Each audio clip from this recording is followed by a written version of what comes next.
तो देखो यार, वी ऑल नो कि बॉलीवुड के कुछ गाने ऐसे ज़रूर होते हैं जो सिर्फ़ हमारे लिए गाने नहीं होते, वो बन जाते हैं मेमोरीज़। और कुछ आर्टिस्ट हमारे आस-पास ऐसे ज़रूर होते हैं जो इन गानों को, जो इन मेमोरीज़ को और भी स्पेशल बना देते हैं with their new sound, with their new vibe. End of course एक ऐसे ही आर्टिस्ट आज मेरे साथ है। बिग एफएम से मैं हूँ RJ Apurva and today I have with me DJ Yogi. Hi Yogi, hello, कैसे हैं हाउ आप? Are you? कैसे हैं आप? I am good, I am good. I know कि बड़ी हेक्टिक से स्केड्यूल से निकलकर आप हम तक पहुंचे हैं। Are you feeling fine? Are you 110%, good? 110%. This is what we live for. Okay, okay. तो मुझे यार सबसे पहले आप ये बताइए कि दिल्ली आपका आना हुआ है, कैसा लग रहा है? दिल्ली से आपकी जो वाइब है वो मैच हो रही है? दिल्ली का ही हूँ मैं। अच्छा। तो जिनको नहीं पता मैं दिल्ली का ही हूँ, दिल्ली में ही ओके। पैदा हुआ हूँ। हाँ जी, हाँ जी। सो मेरी वाइब भी सारी यहीं से, सब कुछ मिला यहीं से मिला है मेरे को। जो नेचुरल वाइब है वो ही आपकी फिर दिल्ली की 100%. है। Okay, that's amazing. तो योगी हम बहुत सारी बात करेंगे। हम्म. ऑफ कोर्स हम बात करने वाले हैं about the India tour of yours which is the Bollywood symphony. I personally I am a Bollywood lover, तो इसलिए मेरे पास बड़े सारे सवाल हैं आपके लिए। बट क्या सबसे बात पहले ऑफ कोर्स मैं जानना चाहूंगी अबाउट योर जर्नी। किस तरीके से कब आपने डिसाइड करा कि यार मेरे को डीजे बनना है, पहली बात। और दूसरी बात, बॉलीवुड से रिलेटेड ही डीजे बनना है, कुछ टेक्नो वेक्नो ये इसमें नहीं जाना मुझे। Please tell us. तो मैंने कभी लाइफ में सोचा नहीं था कि मैं डीजे बनूंगा। अच्छा, ओके। सो मेरे पहले रेस्टोरेंट्स थे, क्लब्स थे खुद के, जी। बट उसके बाद मैं मस्ती मस्ती में प्ले करता था, बट ओके, मैं हमेशा रिवॉल्व करता रहा म्यूजिक के आसपास। ओके। तो मैं न्यूयॉर्क बहुत जाता था पहले पार्टी हुँ, करने, तो वहाँ पे हुँ, ऐसे मस्ती-मस्ती में मैंने प्ले करा। हुँ, फिर वहाँ से फ़ोन आता है कि एक होली पार्टी है, प्ले करोगे? तब तक मैं डीजे भी नहीं था। मेरे को ओके। पता ही नहीं था कि क्या, ऑफ़ कोर्स गाने पता होते हैं हुँ, बट कैसे प्ले करते हैं, नहीं करा। जी, तो मेरी जर्नी जब शुरू हुई थी तो मैंने जो डीजिंग है यूट्यूब से सीखी है, ओके। और उस टाइम हॉल्ट वाली फ्लाइट होती है, 18 घंटे की फ्लाइट थी। उस 18 घंटे के अंदर मैंने डीजिंग यूट्यूब से डाउनलोड करके सीखी, और जब मैं लैंड हुआ तो मेरे पास पहला शो था, तो 5,000 लोग थे न्यूयॉर्क सिटी में। मेरा डेब्यू शो न्यूयॉर्क सिटी था। अच्छा, तो ओके। वहाँ से फिर करते-करते फिर वापस आया, मतलब हुँ, मैं ज़्यादा रुकता ही नहीं था ऐसे। हुँ, हुँ, तो वापस आया यहाँ पे, प्ले करना शुरू कर दिया, कोई मना कर नहीं सकता क्योंकि खुद का क्लब होता था। हुँ, तो फिर लोगों का प्यार होते-होते फिर मेरे को लगता है कि शायद भगवान ने मेरे को चुना है। तो जब हुँ। भगवान ने अपने रास्ता चुन लिया तो फिर टेंशन क्या लेनी है। क्या बात है यार, क्या बात है।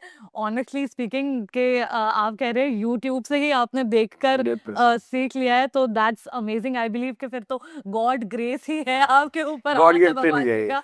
गॉड गिफ्टेड है डेफिनेटली। ओके, तो of course you have a love for Bollywood as well. तो मैं जानना चाहूंगी why Bollywood, why you choose Bollywood? मैं सारे टाइप की म्यूज़िक सुनता हूँ। मैं जैसे आपने जी, बोला, मैं टेक्नो भी सुनता हूँ, जी, मैं हिप हॉप भी सुनता हूँ, जी, मैं पॉप भी सुनता हूँ, जी। और हाउस म्यूज़िक पहले तो जब स्टार्ट करता था, हाउस म्यूज़िक चलता था। हम्म, बट बॉलीवुड क्या है कि हम्म, मेरे को प्ले करके जो गाना आपको फ़ील हो ना, आपको हम्म। वो ही करना चाहिए। ओके। अब हाउस के अंदर क्या, हाउस के अंदर कोई लिरिक्स नहीं होते, तो जैसे सबको, जो मेरे पुराने दोस्त यार हैं, जो मेरे को पहले से जानते हैं, उनको पता है कि मेरे दिल टूटने की कहानी है, ये सब।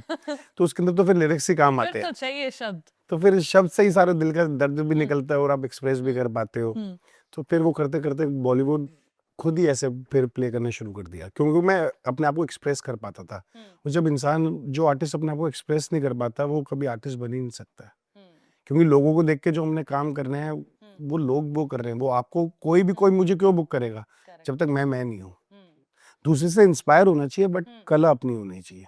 ओके, तो आई बिलीव कि लिरिक्स जो हैं वो आपके लिए बहुत इम्पोर्टेंट थे, तो 100%. बॉलीवुड तो चुनना लाज़मी ही था। एग्ज़ैक्ट तो ऑफ कोर्स बॉलीवुड से रिलेटेड हमें थोड़ी-सी बात तो करनी ही पड़ेगी।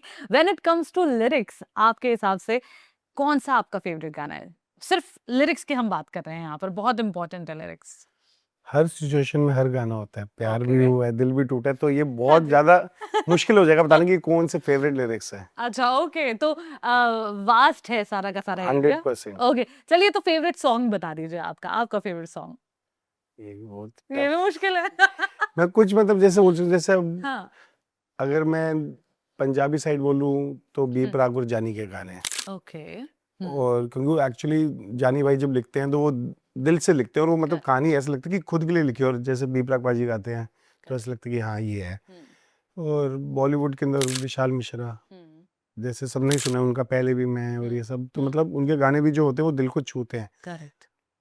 अब और पुराने गाने भी जितने मेरे को पुराने गाने भी बहुत ज़्यादा मैं पुराने गाने बहुत ज़्यादा सुनता हूँ 90s के और 2000 के, तो शाहरुख खान के सारे प्यार वाले गाने ओके, शाहरुख के प्यार वाले गाने 100%। मुझे लग रहा है कि मेन फोकस रहेगा योगी का। ओके, तो योगी ऑफ कोर्स जब आप प्ले करेंगे तब हम आपके गाने जो हैं वो एंजॉय करने वाले हैं, पूरा जो सेट है वो हम एंजॉय करने वाले हैं। बट पर्सनली जब आप सेट बना रहे होते हैं, कौन से ऐसे कुछ सॉन्ग्स हैं जिनमें आपको मैच एंड मिक्सिंग करने में बड़ा मजा आता है? आपको लगता है कि यार ये गाने ना बड़े एक्सपेरिमेंटल हैं, इनमें 2-3 गाने मिक्स करो वो भी फिट हो जाते हैं।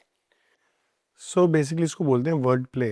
क्या तो बोलते हैं? वर्ड प्ले के अंदर ओके। होता है जैसे हुँ। जैसे 4 बज गए हैं लेकिन पार्टी अभी बाकी है, तो उसके साथ इसमें डाल दो अभी तो पार्टी शुरू हुई है। सो ओके, वर्ड प्ले उसको बोलते हैं कि जो ओके, मैच टू मैच हो, क्योंकि गॉट देखो इट। मेरे को लगता है हुँ, डीजे के अंदर भी ना हुँ, स्टोरी लाइन होना बहुत जरूरी है। आप कभी भी देखो, हुँ, आज आप भी डीजे बन सकते हो क्योंकि हुँ, आपको पता है टॉप 100 गाने क्या चल रहे हैं, बट हुँ, किस टाइम पे क्या गाना चलाना है वो मैटर करता है। कोई ओके, भी गाना खराब नहीं होता, हुँ, टाइमिंग खराब होती है। तो ओके, जिस टाइम पे अगर आपने उस वाइब पे और मैंने आपको उस टाइम पे वो वाला गाना बजा दिया तो आपके लिए मैं अच्छा डीजे हूँ, अगर उस टाइम पे नहीं हो जाता तो बेकार डीजे हो। So the correct, timing is very important. तो हुँ, गाना कोई बेकार नहीं होता, किसी के लिए कोई अच्छा, किसी के लिए कोई हुँ, आर्टिस्ट अच्छा है। Okay, okay. तो बैक टू माय क्वेश्चन, कौन से ऐसे सॉन्ग्स हैं जो आपको लगता है जिन पर एक्सपेरिमेंट बड़ा हो सकता है when it comes to DJing? सारे गानों पे हो सकते हैं, अच्छा। तो वाइब के ऊपर है। ऐसा कोई कौन सा गाना है, वो तो म्यूजिक है। हाँ म्यूजिक जी, में तो किसी पे भी लूप भी बना सकते हैं, कुछ भी कर सकते ओके, हैं, मतलब ऐसा कुछ कोई स्पेसिफिक गाना नहीं होता है। ओके, हाँ, गॉट इट। मेरे फेवरेट गाने जैसे जो मेरी हुँ, टू डू प्लेलिस्ट है, तो उसके अंदर जैसे सच कह रहे दीवाना, हुँ, बेवफा, हुँ, दिलजीत बाजी के गाने, हुँ, करण औजले के गाने जो अभी हुँ, चल रहे हैं, हुँ, बट शाहरुख खान हुँ, सर के गाने, तो मतलब ऐसे कुछ गाने हैं जो मेरे को पता है कि मेरे को इस सेट में रखने हैं। ओके, तो एक जैसे मेरा favourite one of the favourite गाना है अगर तुम साथ हो, हुँ, तो वो मैं हमेशा मैं कहीं भी प्ले करूँ वो मैं रखते रहता हूँ। तो कुछ ऐसे 10-15 गाने हैं हाँ जो मेरे जी, सेट में रहते ही रहते हैं, which defines me as okay. Artist. Okay, तो जैसे कि जब मैं आपके सॉन्ग्स जब सुन रही थी तब कह लीजिए, या फिर जब मैं आपको स्टॉक कर रही थी तब कह लीजिए तो आई गॉट टू नो कि आप जो पुराने गाने हैं उनको काफ़ी बदल सा देते हैं, काफ़ी चेंज आप करते हैं। तो यार जब डीजेइंग का आप सोच रहे हैं, आप सोच रहे हैं कि यार इस फील्ड में मुझे जाना है, तो ये वाला फैक्टर ही क्यों? कि मुझे जो पुराने वाले गाने हैं उन्हें बदल देना है, उनको हल्का-सा चेंज कर सबके सामने लेकर आना है। Why is that? क्योंकि अगर आप जैसे लिसनर हो तो आप ये बताओ, धुरंधर के बाद हुँ, कौन से गाने हैं जिस पर आप डांस कर लो, या धुरंधर से पहले आप बेशर्म रंग था, हुँ, तो आप उससे पहले कोई गाना बताओ। आज भी अगर मैं सूरज हुँ, डूबा लगाऊंगा, हाई हाँ, हील्स लगाऊंगा, सुबह हुँ, होने न लगाऊंगा, लैला में लगाऊंगा, तो लोग उस पर हुँ, डांस करेंगे। करेक्ट, इन गानों की जो हुँ, रिकॉल वैल्यू इतनी ज़्यादा है क्योंकि आज हुँ, की डेट में रील्स इतनी ज़्यादा स्ट्रांग होगी, 15 सेकंड में हम इतना हुँ, कंज्यूम कर लेते हैं, हम बोर हो जाते हैं। करेक्ट, ह्यूमन का एक जो ब्रेन का सेल होता है वो कितना ले लेगा। पहले हम जाते थे यूट्यूब पे, हुँ, पहले ऐड भी देखते थे, गाने की पूरी लिस्ट हुँ, सुनते थे, लिरिक्स सुनते थे, बट आज की डेट में जो हम 15 सेकंड में सुनते हैं वही गाना हिट है या वही हुँ, फ्लॉप है। तो आई हुँ, थिंक सोशल मीडिया पे जो हिट है वही हिट है फिलहाल तो। ओके, ओके, और आप ऐसे कोई लिरिक्स अभी इनफैक्ट हुँ, ये नहीं कि लोग मेहनत नहीं कर रहे, कुछ नहीं कर हुँ, रहे, हुँ, कितने गाने होते हैं जो हुँ, अब एक गाना था जो पंजाब का बहुत ज़्यादा फेमस हुआ था, हुँ, मेरे पिंड दे गेड़े मारदा, वो इतना हुँ, पुराना गाना है, वो जाके 2 साल पहले जाके फेमस हुआ है। करेक्ट, करेक्ट, दारू बदनाम 2015 में हुँ, गाना आया था और उसको रिकग्नाइजेशन 2022 में मिली,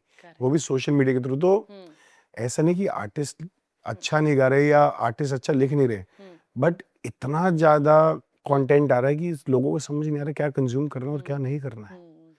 ओके, ओके। तो क्या आप कोई ऐसा आर्टिस्ट बता सकते हैं, आपको लगता है कि उनके गाने आज भी लोगों को रटे हुए हैं और बस उनकी प्लेलिस्ट अगर चल जाए, तो that is just bang on? मेरे ख्याल से इसका जवाब तो आप भी दे सकते हो। हनी सिंह? अब सी ओह ये! करेक्ट। ओके, ओके, चलो यार सही है ये। हमारे जवाब मैच हो रहे हैं तो हम कह ले रहे हैं कि वाइब भी हमारी मैच हो रही है। ओके, तो वाइब से ऑफ कोर्स योगी मुझे याद आया the Bollywood symphony India tour, जहाँ पर आप बहुत सारी अलग-अलग सिटीज़ कवर करने वाले हैं। कुछ सिटीज़ आप ऑलरेडी अपने टूर के थ्रू कवर कर चुके हैं। मैं आपसे जानना चाहूँगी कैसा रहा अभी तक का experience of your tour? Her city की अलग चार्म है, हुँ, अलग मज़ा है। हुँ, अभी तक हमने 3 सिटी करी है, गोवा, बॉम्बे हुँ, और हैदराबाद। ओके, और मैं कोशिश करता हूँ कि मैं जिस सिटी में जा रहा हूँ ना, वहाँ का क्योंकि हम उस देश में रहते हैं जहाँ पे इतनी सारी रीजनल लैंग्वेजेस है, तो मैं कोशिश करता हूँ कि वहाँ का जाके कुछ ना कुछ ऐसे गाने चलाऊँ कि so people get more connected to me. Okay, तो ओके। जैसे बॉम्बे था तो बॉम्बे के अंदर वहाँ के मराठी चलाया, अच्छा, हैदराबाद था तो तेलुगु चलाया, अब दिल्ली अच्छा। है तो फिर पंजाबी और चलेगा तो सॉरी। मुझे ये भी पता चला है कि गोवा आप 2 बार गए हैं, जी राइट? और हैदराबाद भी 2 बार गए? नहीं, हैदराबाद हम दूसरा शो कर रहे हैं 8 ओके, अगस्त को। ओके। तो ये जो गोवा आप 2 बार गए हैं, क्या रीज़न है इसके पीछे? क्या इतना ज़्यादा लोगों ने वहाँ पसंद करा आपको कि आपकी डिमांड हुई है कि बुलाया जाए यार योगी को वापस से? गोवा एक ऐसी मार्केट है जो मेरे को हुँ, लगता है कि जब जैसे जो बहुत छोटी-छोटी सिटीज़ हैं, हुँ, वहाँ पे टाइमिंग्स का हुँ, या प्राइसिंग का की वजह हुँ, से हम शो नहीं कर पा रहे, बट हुँ, वो लोग वहाँ से गोवा में ज़रूर ट्रैवल करते हैं कोई ना कोई। तो हमारे को audience basically we have to hmm, connect to the audience. हुँ। अब जब लिसनर ही नहीं होंगे और हम उस सिटी में नहीं कर पा रहे किसी भी रीज़न से, करेक्ट। तो वो एटलीस्ट वो गोवा आते हैं। तो काफ़ी सारे मेरे ऐसे मेरे को मैसेजेस आते हैं, डीएम आते हैं कि हुँ, आप गोवा कब आ रहे हो? हमारी सिटी में तो हो नहीं रहा आपका टूर, तो हम ओके। गोवा मिलते हैं। अच्छा, क्या बात है! तो कनेक्टिंग वाली जो जगह है वो 100% है। गोवा है ही okay. Party hub. Correct, correct. I agree on that part. Okay. तो देखिए आप जो आप सिटीज़ कवर कर चुके हैं वहाँ पर तो ऑफ कोर्स अच्छा आपका एक्सपीरियंस रहा ही है। But I want to know how excited are you for future cities that you are going to cover? Too excited and too nervous. अच्छा, ओके। अच्छा मुझे नहीं पता था डीजे जो हैं वो नर्वस भी होते हैं। Why nervous? Please tell us. Stage fright जो होता है, हाँ मतलब जी। अभी मैं बात भी कर रहा था, मैं थोड़ा सा स्टैमर करूँ क्योंकि ना हाँ। मेरे को लगता है हर आर्टिस्ट को ना जिसको डर नहीं लगता है, जिसको लगता है ना मेरे को सब कुछ आता है, हुँ, हुँ। तो उसका ना वहाँ पे डाउनफॉल शुरू हो जाता है क्योंकि करेक्ट, ये लर्निंग है। करेक्ट। तो जब तक डर नहीं लगेगा ना, आप मेहनत नहीं करोगे हुँ, अपने क्राफ्ट पे, जब तक आप क्राफ्ट पे काम नहीं करोगे तो हुँ, फिर हुँ, आप मतलब यू विल बी ऑर्डिनरी। हुँ, आप कुछ ऐसा अलग नहीं दोगे ऑडियंस को हुँ, कि वो आपके लिए आए। हुँ। अगर आप चाहते हो कि ऑडियंस में से कोई आपका फैन बने तो आपको उसके लिए उतनी मेहनत करनी पड़ती है। Correct, correct. तो ऑनेस्टली स्पीकिंग ये जो आपने बात कही ना कि जब तक डर नहीं लगेगा स्टेज पर जाने से पहले तब तक लगता नहीं है गला कि सबका सूखता है। हाँ, करेक्ट, करेक्ट। एक्चुअली मैं अगर आज भी कभी स्टेज पर जा रही होती हूँ, चाहे मैंने बहुत सारी चीज़ें होस्ट कर ली हैं, चाहे इंटरव्यूज़ हम रोज़ ले रहे होते हैं, तो आज भी हमें ऐसे डर लग रहा होता है। मेरे आस-पास के कई सारे लोग मुझसे पूछ रहे होते हैं, "तू तो रोज़ कर रही है, तुझे क्यों डर लग रहा है?" बट मुझे ऐसा लगता है वो डर बड़ा ज़रूरी होता है। जरूरी है। वो आपको ना एनहांस कर देता है। 100%। तो ऑफ कोर्स आप भी डेफिनिटली शाइन तो करने ही वाले हो, बट मैं जानना चाहूँगी कौन-कौन सी सिटीज़ में आप शाइन करने वाले हैं? Please tell us. पूरा इंडिया ऑलमोस्ट हमने कवर कर ही लिया है। We are doing almost 19 cities. Okay. तो हमने हुँ, छोटी सिटीज के अंदर जैसे जयपुर भी कर लिया, हुँ, देहरादून भी करेंगे, हम पुणे भी कर रहे हैं हुँ, और इंदौर भी है। हुँ, तो हमने मेजर सिटीज ऑलमोस्ट मतलब बैंगलोर भी कर रहे हैं। तो मतलब हुँ, हमने ऑलमोस्ट पूरा इंडिया कवर कर ही लिया जहाँ हुँ, जहाँ पे हुँ। ऑडियंस है और ओ जहाँ जहाँ रीच हो सकती है, ओके। जहाँ जहाँ फ्लाइट जा सकती है वहाँ वहाँ पहुँचने की कोशिश है।